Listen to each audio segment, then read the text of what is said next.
Hello, ঠিক আছে রে বাবা মায়েরা সবাই শুনতে পাচ্ছিস? বেশ, আজকে বছরের প্রথম দিনে পাখাটা বন্ধ সরিয়ে দে।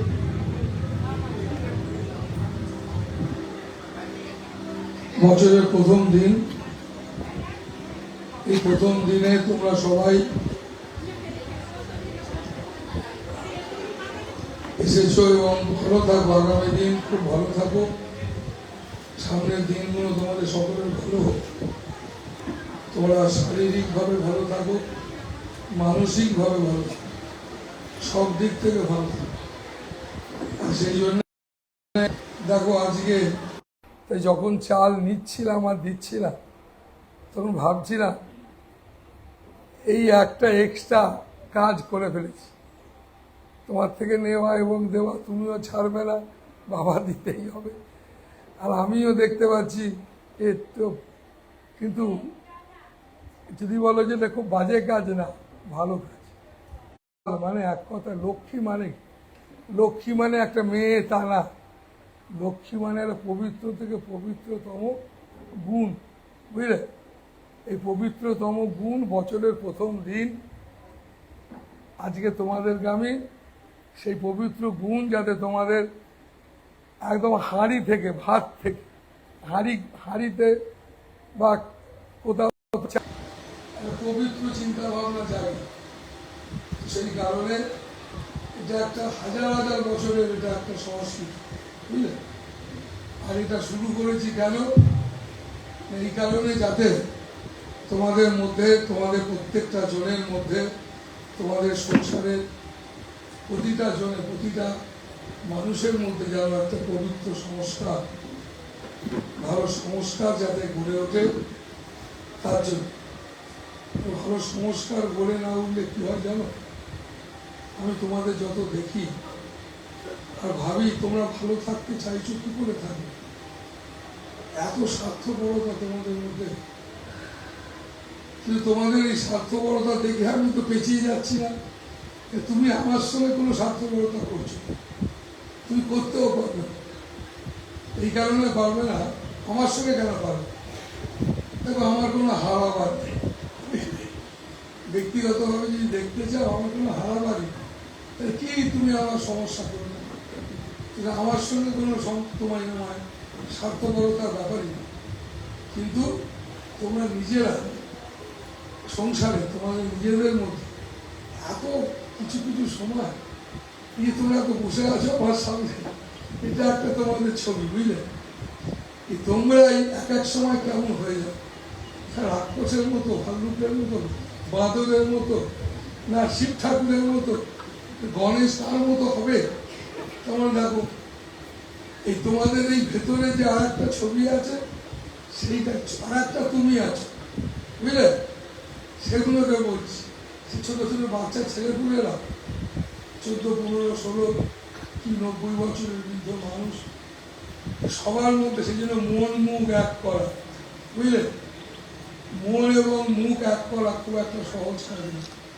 তুমি একবারে মন মুখ এক করে দেখাতে যাচ্ছ, গিয়ে স্বামী স্ত্রী ঝগড়া বাঁধিয়ে ফেলছো মন মুখ এক করতে গিয়ে, না। সেই জন্য তোমাদের মাথায় রাখতে হবে, আজকের এরকম একটা পবিত্র দিনে যে তোমাদের বললাম, কেন বললাম? তাহলে তুমি আমাকে চাল যদি নাই, যদি তোমাকে আমি দিতাম, আমি কিন্তু এমনিই দাও, তুমি আমাকে এমনিই দিচ্ছ না। রে, এত বড় আশ্রম, বিভিন্ন জায়গায় এত আশ্রম এই চলছে, কি করে চলছে? আমি তো আলাদা কোনো ব্যবসা করি না, ব্যবসা নেই আমার। যদি বলো বাবা এইসব করে আমি একটা ব্যবসা চলেছি, এটা লোকসান নেই। যদি জুড়ে থাকি, লোকসান করেছি। আমি আমার কথা কেন বলছি? আমি এত লোক জুটিয়ে যদি ব্যবসা করি, ধর্মের ব্যবসা যদি আমি করে থাকি তোমাদেরকে নিয়ে, তাহলে সব থেকে ভুল এই কারণে করেছি যে আমি একা মানুষ, আমার হারাবার নাই। তাই এত মানুষ জুটিয়ে এই গরমের মধ্যে কোনো দরকার ছিল না। মেজাজে দেশে বিদেশে, ঠান্ডার দেশে চুপচাপ শুয়ে বসে থাকতাম। কিন্তু দেখলাম না, এই তোমাদের সঙ্গে এত ভিড় করে তোমরা চাল, ডাল, টাকা এসব দিচ্ছ, এটা ব্যবসা না, বুঝলে, এটা বিজনেস। যদি বিজনেস হতো তাহলে আমি তোমাদের নয় হাত থেকে দিতাম, নয় কিছু না কিছু করতাম। কি দেখা যাচ্ছে আমি তোমাদের সব কিছুই করছি না, তবু তুমি আমার কাছে আসছো, ভিড় করছো সকালবেলা থেকে গরমের মধ্যে। ধনী থেকে বিক্রি সবাই এক মুঠো চাল নিয়ে এসে বাবা চাল দাও লাইন দিয়েছে। তার মানে শুধু এখানে হাত দেখা পুজো করা এসব ব্যাপার না, ব্যাপারটা অন্য জায়গায়। কোন জায়গায় জানো? সেই জায়গাটা দেখো, আমি নিজে তো বলতে পারি না, তবে যারা মহাত্মা, যারা মহাপুরুষ, যারা মহাত্মা, যারা সিদ্ধ পুরুষ, এক কথায় সিদ্ধ পুরুষ, যারা জ্ঞানী, তাদের কাছে না মানুষকে এরকম কোনো ঠাকুর দেবতা মূর্তি বা মাধুরী এসব লাগে না। মানুষ তুমি যদি নিজে সেই তাকে জানতে পেরে যাও, তুমি যদি মহাত্মা হয়ে যাও, মহাত্মা হয়ে যাওয়া মানে কাপড় চোপড় পরে না, এসব বেশভূষা পরে না, ভেতর থেকে তুমি যদি জেগে যাও, তাহলে তুমি যেখানেই থাকবে তোমার কাছে মানুষ ছুটে যাবে। ঠাকুর বলতেন, দেখো না, মহাপুরুষরা বলতেন, আগুন জ্বললে পোকামাকড় সেখানে পড়বে, আগুন জ্বললে পোকামাকড় পড়ে, আগুনে দেখবে পোকামাকড় পড়ে মরবার জন্য। কেমন? পোকামাকড় সবাই সেই আগুনে ছাপ দেয়, আগুনকে আলোর মধ্যে এসে ভাসে, জীবন ভাসে। তো সেই কারণে বাবা মায়েরা, যে এই যে তোমরা এসেছো, এখন আমি তো বলতে পারি না আমি একজন খুব ভালো সাধু, যদি আমি বলি আমি খুব বড় সাধু, বুঝেছিস মায়েরা, তুমি আমার কোনোদিন কোনো জায়গায় কোনো লেখায় মুখ ফসকেও কোনোদিন তুমি দেখবে না আমি লোককে বলছি আমি খুব বড় সাধু, না, রেগে গিয়েও বলবো, রাগারাগি গল্প করবে, কেন বলবো না বলো তো? না, এটা বলা যায় না। ভগবান কৃষ্ণ অর্জুনকে বারে বারে বলবার চেষ্টা করেছেন। তিনি বলেছেন যে অর্জুন, যা দেখতে পাচ্ছ সব আমি, এই অসংখ্য হাত, অসংখ্য মুখ, এ সবটা আমি। এই কৃষ্ণ যখন আসেনি ধরায়, তারও আগে বলেছে, এই সে যে কথা আমি তোমাদের বলছি, যখন রাম এই ধরায় আসেনি, যখন এই ধরায় কৃষ্ণ আসেনি, কেউ আসেনি, এই যাদের আমরা চিনি তারা কেউ আসেনি, তখন এই ভাবনা ছিল, হাজার হাজার বছর ধরে ভাবনা আছে, যে ভাবনা যাকে আমরা ধর্ম বলি, বুঝলে, যাকে আমরা ধর্ম বলি। ধর্ম অবিনাশী, ধর্ম চোখে দেখা যায় না, ধর্মকে মুখে বলা যায় না, ধর্ম ছিল, আছে, থাকবে, এরকম একটা। তো আমরা যেটা করি সেটা সেটা মহাপুরুষদের পথ। মহাপুরুষরা যারা সিদ্ধ পুরুষ, যারা দেখেছেন জগতে এসে যে আজকের এই সমাজে এরকম একটা, যখন যখন এসেছেন তারা তারা সমাজের সমস্যা দেখেছেন, দেখে কিছু কিছু মানুষকে তারা বলেছেন যে দেখো, তোমরা যদি এইভাবে চলো, এইভাবে চলতে থাকো, তাহলে তুমি তোমার ফ্যামিলি, তোমার 14 পুরুষ ভালো থাকো, তারা বলেছে। তখন তারা সেই পথটাকে ধরেছে। এখন সেই পথগুলো পথ, সেটা ধর্ম না, তাই এই পথগুলোকে নিয়ে আমরা ধর্ম বলছি। তাই আমিও তোমাদের একটা পথ বলছি। কি পথ বলছি? তোমাদের এইটাই বলছি, তোমরা এত শুনে ফেলেছ, তোমরা এত জেনে ফেলেছ, বুঝলে। আমি যখন এসে তোমাদের দেখছি, এসে দেখতে গিয়ে দেখতে পাচ্ছি তোমরা অনেক কিছু জানো। তোমরা কত রকমের ফুল, কত মন্ত্র, কোন ঠাকুরকে কি ফুল দিলে কি বারে কি করতে হয়, এসব মোটামুটি মানুষ সব ভুলে খেয়ে ফেলেছে। এবং পৃথিবীর বিভিন্ন মহাপুরুষরা কে কি বলেছে সেটাও তোমরা সবাই অনেকে পড়াশোনা করে জানতে পারছো। তো সেই কারণে আমি তোমাদের কি বলতে চাইছি, যে তোমরা নানান কিছু শুনে পড়ে জেনে তোমরা সব কনফিউজ হয়ে গেছো, তোমরা দিশাহারা হয়ে পড়েছ, কি ধর্ম, কি করব। তাই এক মন হলে সেই যেতে পারে, এক মন হলে সেই পারে সেখানে যেতে। কোথায় যেতে? আমাদের যেতে হবে সেই যেথায় শুধু আনন্দ আছে, যেথায় আনন্দ পাওয়া যায়। ছেলের সঙ্গে কথা বলে আনন্দ, মেয়ের সঙ্গে কথা বলে আনন্দ, সকলের সঙ্গে কথা বলে আনন্দ পাওয়া যায়। তো যাদের সঙ্গে কথা বলবো তারাও সবাই আনন্দের সন্ধানী, তারাও সবাই আনন্দ খুঁজছে। তো তাই আমাদের সবাইকে সেই আনন্দ পেতে হবে। আমাদের সকলের উদ্দেশ্য হচ্ছে আনন্দে থাকা। তো সেই কারণে বাবা মায়েরা প্রত্যেকটা মানুষ, যখনই কোনো মানুষ জীবন শুরু করে, সংসার শুরু করলে এসে আমার কাছে, বাবা আমি বিয়ে করেছি, দুজনে এসে হাজির, তাকে প্রথমেই বলছি সম্মান করবে। তাদের প্রথম কাজ দিচ্ছি কি, আমি কাজ দিচ্ছি, কর্ম করতে বলছি। সে বলছে বাবা আশীর্বাদ করে, এই করো সে করো, যা তোমরা করে দাও। কিন্তু আমি কিন্তু আশীর্বাদ তুমি যা বলছো তাতে আমার কান নাই। আমার কান আছে কোথায়? তুমি যেন চিরদিন ভালো থাকতে পারো, তুমি শুধু না, তোমার বাবা মা, তোমার আগামী দিনে যে ছেলে মেয়েরা আসবে, তোমার পার্শ্ববর্তী, তোমার ব্যক্তিগত জীবন, এই সবটাকে বলবার জন্য কি বললাম, দুজনকে সম্মান করবে। তোমায় করতে বলছি, কিছু কর্ম দিচ্ছি।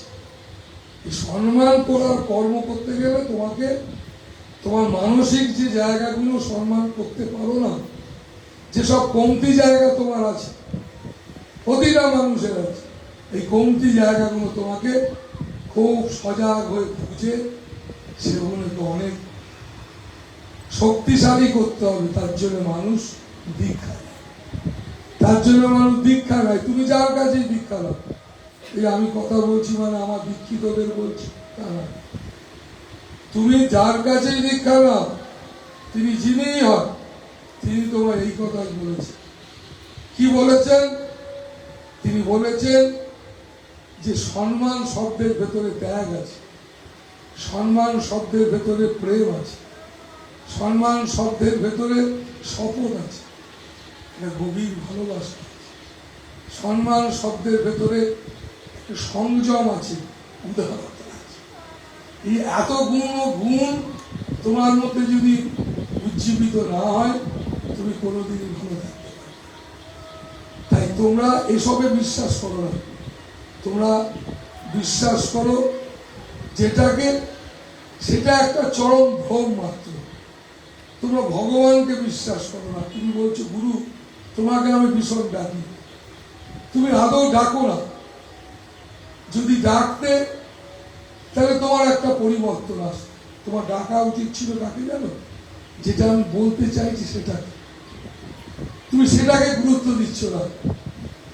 মহাপুরুষরা আমাদের সবাইকে কিছু বলতে চেয়েছিল, সারা পৃথিবীর সমস্ত মহাপুরুষ আমাদেরকে সকলকে কিছু বলতে চেয়েছিল। যেটা বলতে চেয়েছিলেন সেইটাই হচ্ছে আমাদের জীবনের সব থেকে গুরুত্বপূর্ণ। তাই বাবা মায়েরা গান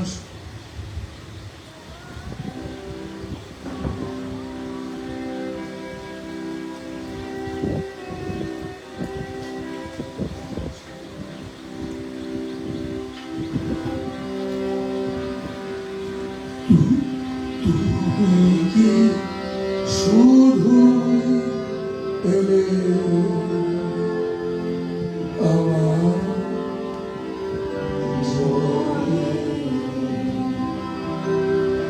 তুমি কি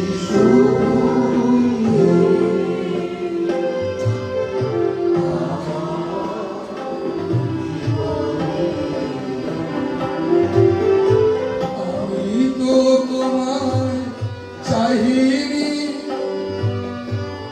আমি তো তোমায় ডাকিনি, আমি তো তোমায় চাহিনি, আমি তো তোমায় ডাকিনি, তুমি মোরে অন্ধকারে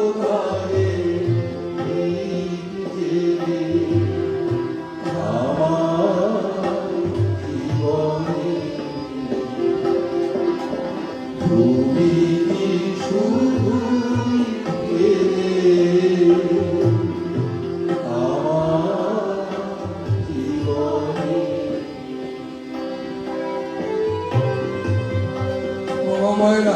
জানো, তুমি কি শুধু এলে আমার জীবনে? কোন জীবনে? এই সাংসারিক জীবনে, চাওয়া বাবার জীবনে, না আমার একবারের অন্তরের অন্তঃস্থলে?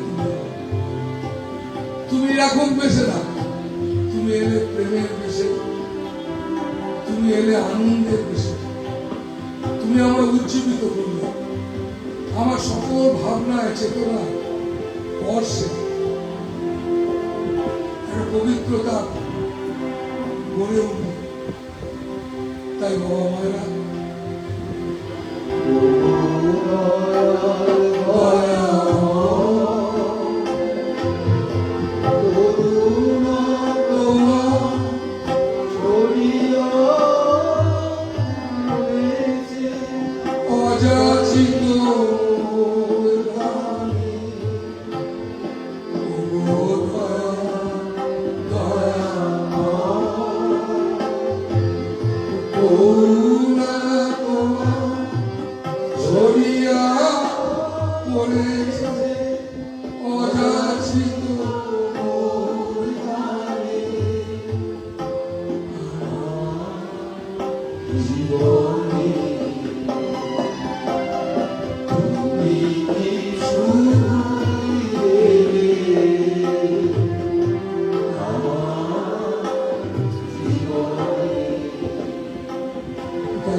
জীবনের কখন আমাদের জীবনে, আমার জীবনে ভোর হবে ভাবতে হবে।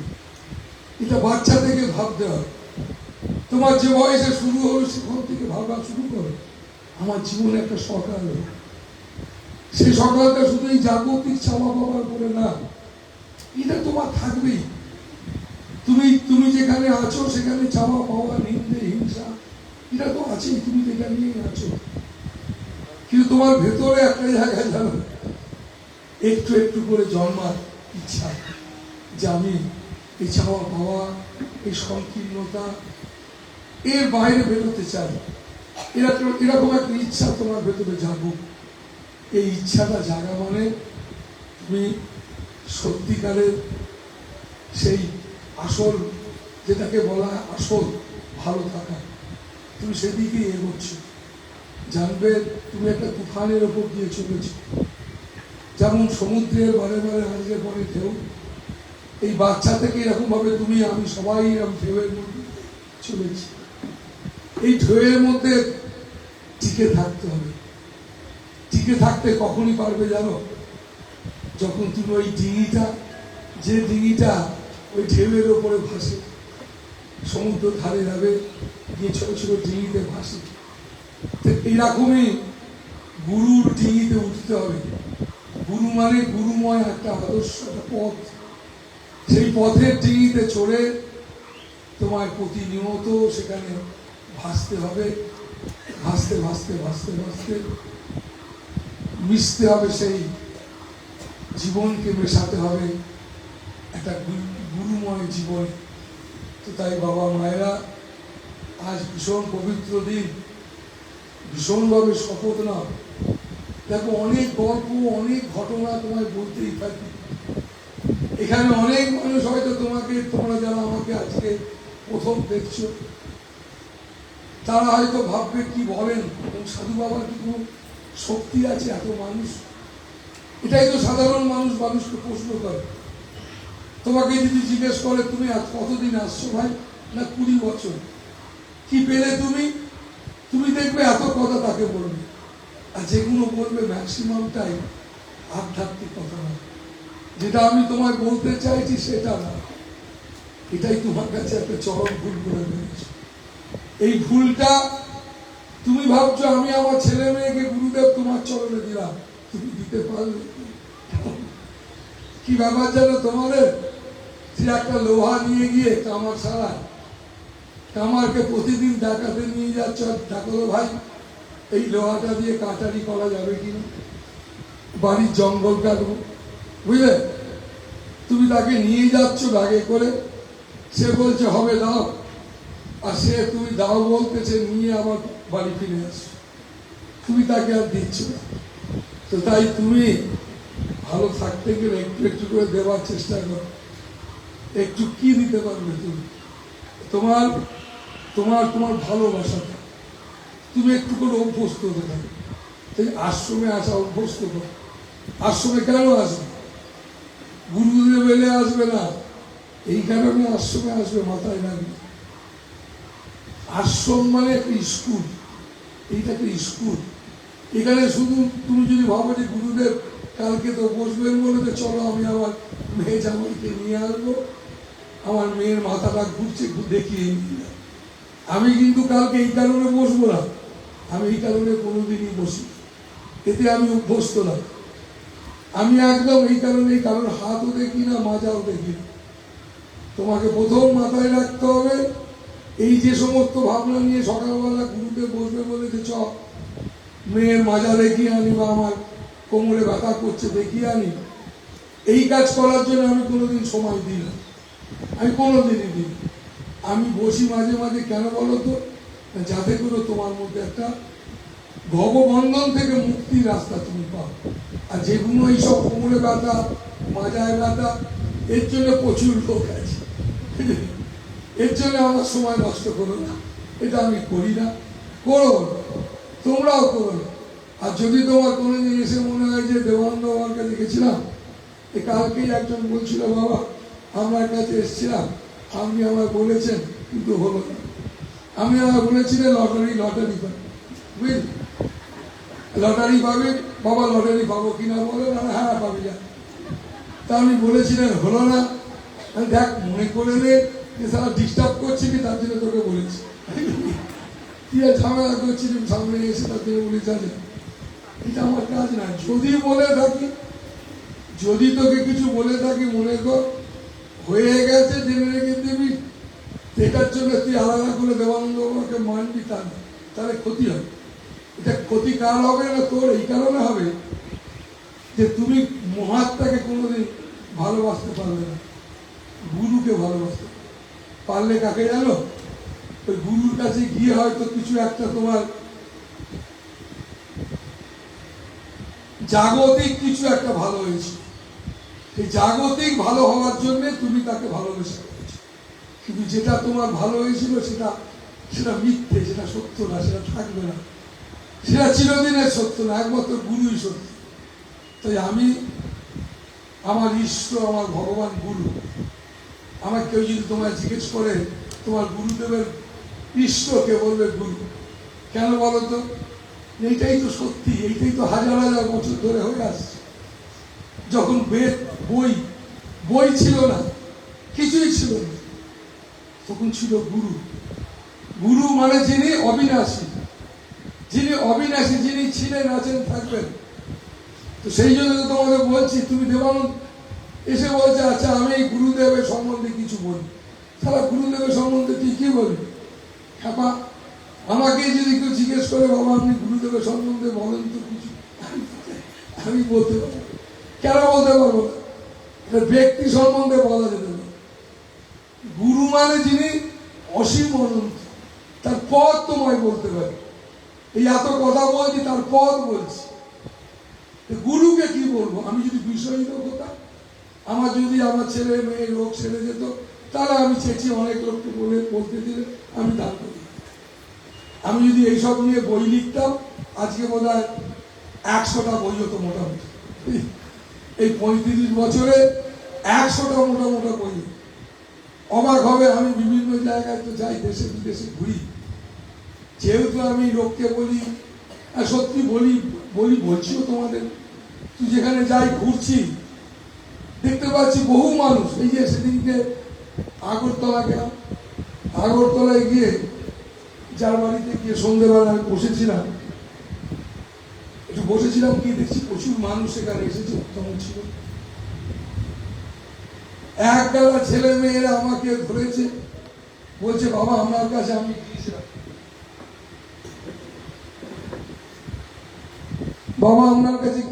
বিশাল মরণাপন্ন। দেখুন আজকে আমি জীবনে প্রতিষ্ঠিত, চেঁচিয়েছি বলেছি, একজন না দেখি 20 জন বলছে, তার মানে কি দাঁড়ালো, এসেছিল সবখানে, তার মধ্যে 60 জন তারা নাম শুনেছে, দেখতে এসেছে, হঠাৎ গেছি, আর তার মধ্যে 20 জন যদি বলতে লেগে যায় বাবা আমার এই করেছে সেই করেছে, আমার মনেও নেই কবে হয়তো এসেছিল তুমি এসেছো আমার সেদিন না। তার মানে কি, তো মানুষ এসে সাধুর কাছে এসে তো ভালো তো হবেই। সাধুর কাছে তুমি এসেছো, ভালো হওয়া উচিত। কিন্তু তুমি সাধুর কাছে এসেছো, কিন্তু তুমি ঠিক করছো যে বাবা আপনার কাছে গেলাম, আমার মেয়েটার রোগ সারবে বলে হলো না, আমি তোমায় নিশ্চিত বলবো যে তুমি ভুল করেছো। কারণ আমি মেয়ের রোগ সারবো বলে তো বসে নেই, এলে কেন আমার কাছে? সাধুর কাছে তো এইভাবে আসতে নেই। সাধুর কাছে আসতে হয় ভববন্ধন থেকে মুক্তি বেরোচ্ছে।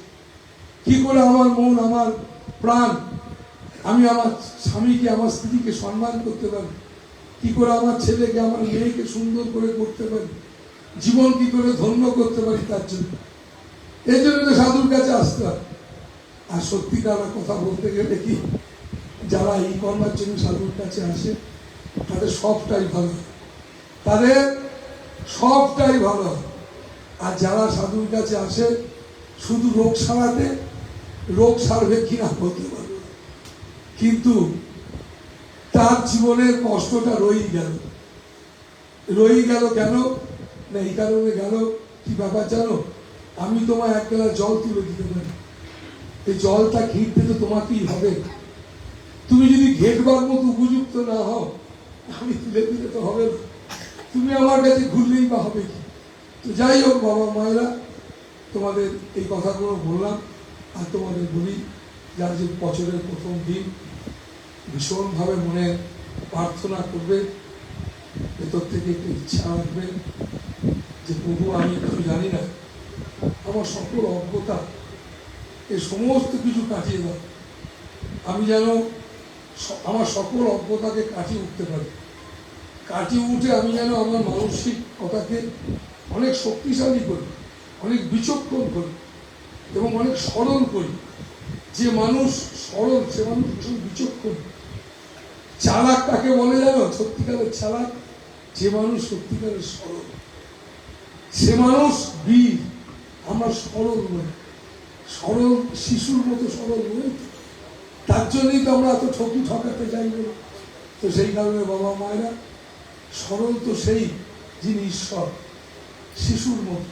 তো তাই বাবা মায়েরা আমাদের প্রার্থনা করো, ভেতর থেকে চেষ্টা করো, আর প্রার্থনা করো যেন ঠাকুর আমাকে শক্তি দাও। প্রতিনিয়ত প্রার্থনা করো, মন কামালা অজপা জপি, চলে ফিরে ঘুরে বেরিয়ে জপতে থাকো, মাথায় রাখবে। দেখো আজকেই বা কালকেই কেউ কেউ বলছিল বাবা যত দিন যাচ্ছে তত ভিড়। তো আমি কালকে বলছিলাম যে আমি যখন প্রথম, আমার মনে আছে, এই যখন এদিকে ঘুরতে ঘুরতে গোয়ালপাড়া গ্রামে এসে বসেছিলাম, প্রথম দিন যখন আমার কাছে এসে একদল লোক এলো, বসলো, তাদেরকে বসিয়ে দিয়ে আমি চলে গেলাম, বললো বসো, আসছি, চলে গেলাম। কেন লোক এলে চলে যেতাম, মানুষ এলেই চলে যেত। মানুষ যখনই, আমি যখন ঘুরে বেড়াতাম, মানুষজনের থেকে বহু দূরে থাকতাম। কিন্তু আস্তে আস্তে দেখলাম না, মানুষকে বলতে হবে, মানুষকে বসতে দিতে হবে। এই দেখো, যে মানুষটাকে প্রথম দিন বসতে দিয়েছিলাম বলে সে বসেছিল। আর যদি বলো আপনি যদি না দিতেন আমরা চলতো কি করে? না, আমার একটা সুতোরও প্রয়োজন লাগে না।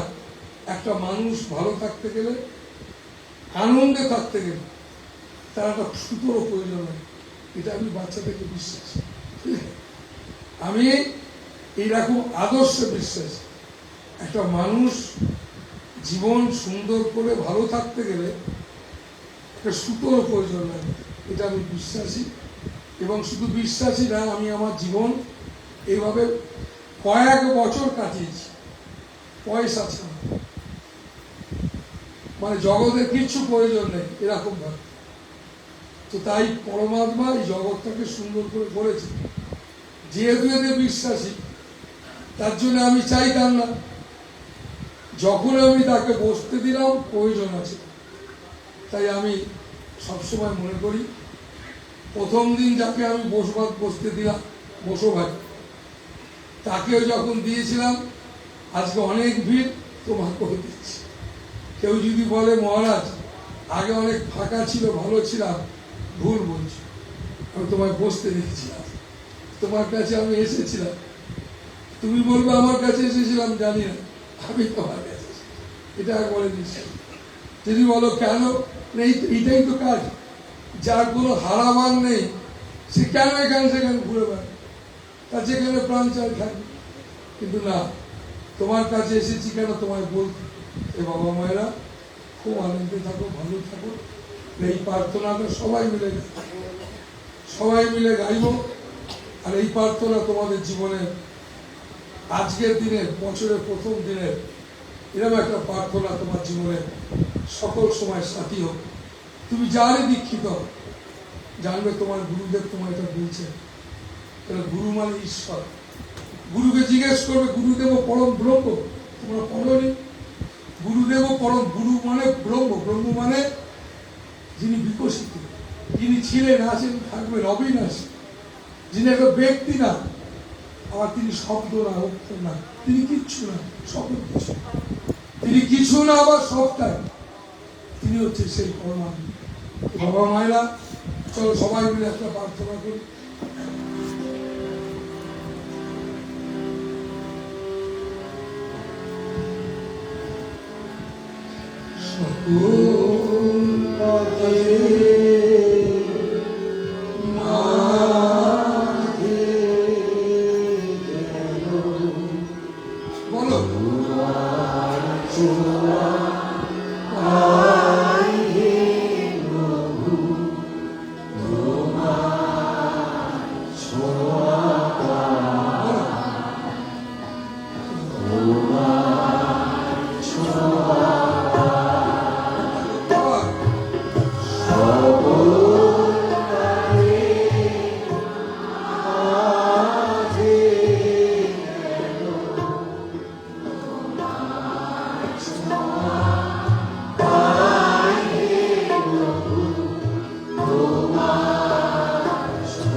বলো একটা প্রার্থনা, সকল কালো কাজের মাঝে যেন তোমার চলার পথে অবহেলে বিপদ বাধা দূরে চলতে যেন তোমার, এটা হচ্ছে আমার বক্তব্য, সেটা সুরে বললাম।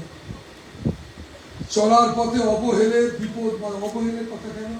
অবহেলা তো নিজেকে তো তৈরি করতে পারি, সবাই সবাইকে খিচুচ্ছে,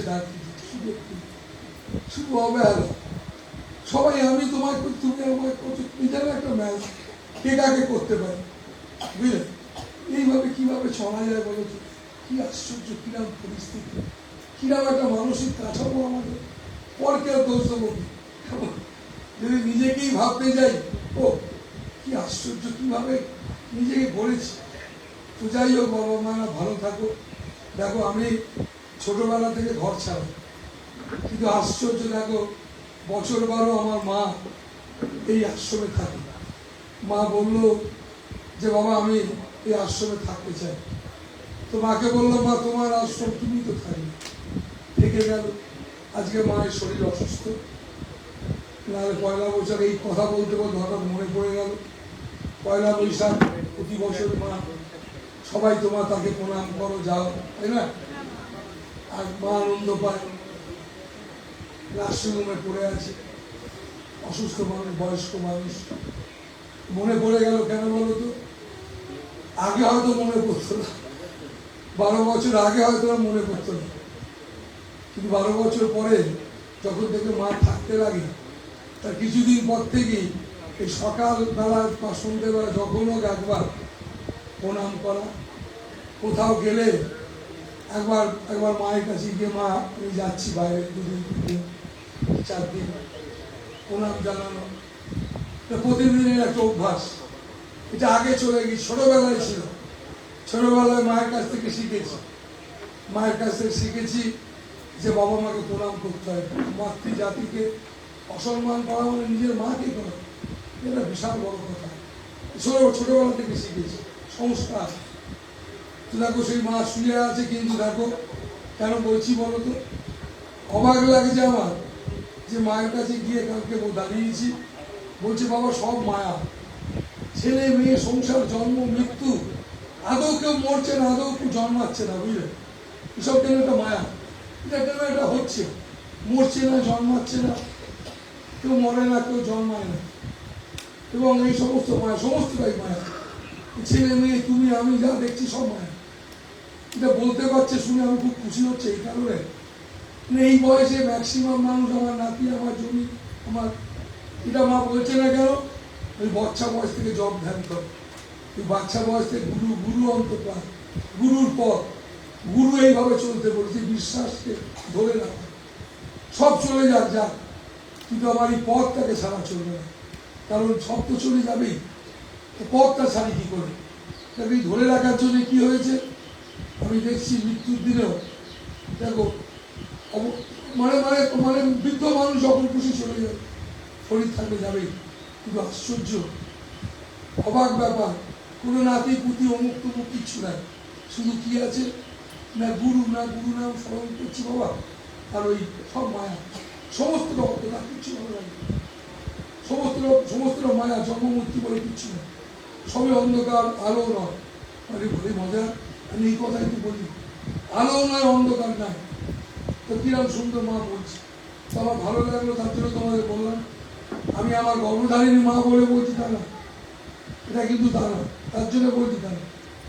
এই বয়সে মানসিক অবস্থাটা এইরকম হয় কিনা সবার জানি না, আমি তো প্রচুর মানুষকে দেখছি, এটা আমি দেখতে পাই খুব কম। খুবই খুবই ভালো তপস্বী না হলে এরকম এই মানসিকতা পাওয়া এটা খুব মুশকিল। তো সেই জন্য তোমরা স্মরণ করো, তাকে ভালোবাসো, যেন সত্যি আমি যেন বলতে পারি যে দেখো বাচ্চাবেলায় শিখেছি যে বাবা মাকে প্রণাম করো। মাতৃজাতিকে অসম্মান করা মানে নিজের মাকে অসম্মান করা, একটা পুরুষ মানুষকে অসম্মান করা মানে নিজের বাবাকে অসম্মান করা। একটা বয়স্ক মানুষ পাই, এটা বাচ্চাদেরকে শিখেছি। এটাই তো আধ্যাত্মিকতা, এটাই ধর্ম। একটা মানুষকে বাঁচতে গেলে, সোসাইটিকে গড়তে গেলে এটা তো প্রথম দরকার। দেখো আমাকেই কিন্তু শেখাতে হবে, এই সংস্কারটা তোমাদের অর্জন করতে হবে। তুমি যতই আল্লাদি করো না, যতই টাকা পয়সা মুক্তাই করো না, এইটা কিন্তু আমাদের আসল দিক।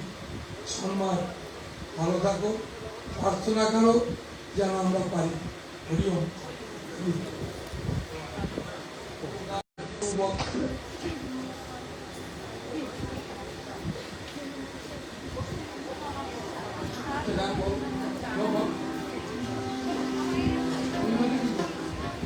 তোমাকে ভালো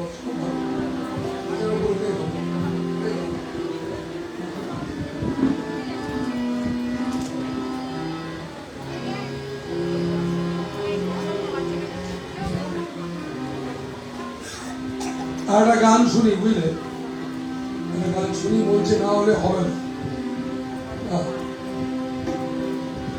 তোমাকে আমি ভালোবাসি,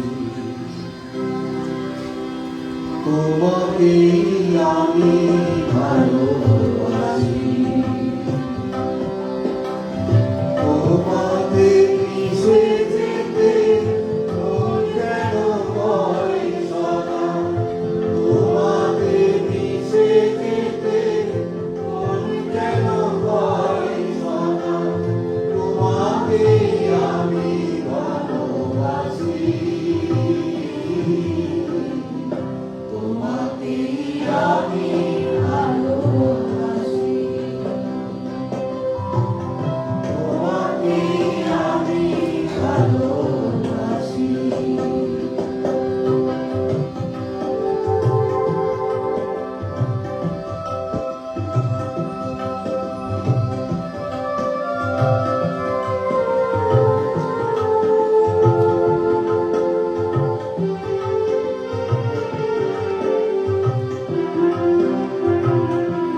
আমি ভালোবাসি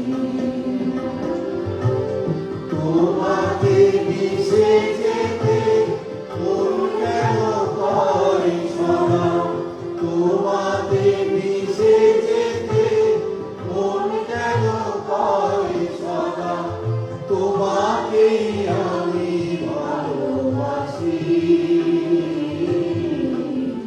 তোমাকে আমি ভালোবাসি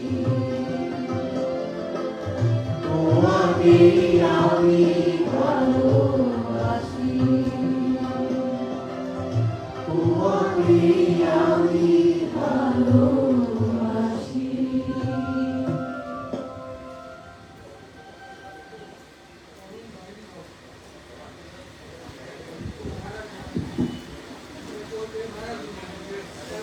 অত্যন্ত আনন্দের সঙ্গে জানাই আমরা 1433 বর্ষের একটি ক্যালেন্ডার প্রকাশনা থেকে প্রকাশিত করেছি। গুরুদেব সেটি এখন উদ্বোধন করছেন। আমরা আগামী অক্ষয় তৃতীয়ার দিন থেকে এই ক্যালেন্ডারটি সংগ্রহ করতে পারবো আশ্রম স্টল থেকে।